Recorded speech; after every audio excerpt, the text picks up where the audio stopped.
আমাদের দেশে বিশেষ করে রাজনীতিবিদদের মধ্যে বা যারা মিনিস্ট্রি চালান অনেকেই দেখা যায় সংশ্লিষ্ট বিষয়ে তাদের ধারণা থাকে না বা আগে ব্যাকগ্রাউন্ড না থাকার ফলে তারা পলিসি গ্রহণের ক্ষেত্রে আমলাদের উপরে ডিপেন্ডেবল হন। জি, সেই ক্ষেত্রে আমার মনে হয় যে অন্তত এখনকার সময়ে ধরেন সংসদ সদস্য মানে তো আইন প্রণেতা, কাজেই সে ওই যে কালভার্ট উদ্বোধন করবে, ব্রিজ উদ্বোধন করবে, এটা তার কাজ না। জি, সংসদ সদস্যদের ক্ষেত্রে একটা শিক্ষাগত যোগ্যতার বার দেওয়া উচিত যাতে শিক্ষিত মানুষগুলো এসে পলিসি নির্ধারণ করতে পারে।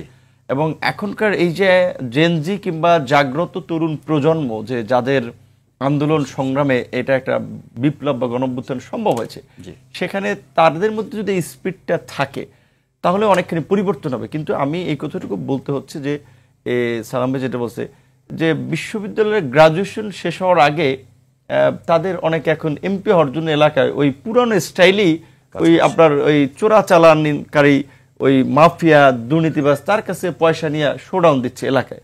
তাহলে এইটা যদি তরুণ প্রজন্ম যদি এর মধ্যে ঢুকে যায় তাহলে কিন্তু আমরা যে পরিবর্তনের আকাঙ্ক্ষা নিয়ে যে চেষ্টাগুলো করে যাচ্ছি সেটা কিন্তু সম্ভব হবে না। তো যার যার জায়গা থেকে সবাই যদি একটু সচেতন হয় এবং সবাই যদি তার দায়বদ্ধতার জায়গা থেকে একটা পরিবর্তনীয় কাজ করতে চায়, প্রকৃত অর্থে বাংলাদেশে সুশাসন এবং জবাবদিহিতার মাধ্যমে একটা কার্যকর পরিবর্তন এবং টেকসই গণতন্ত্র, তাহলেই সম্ভব। জি।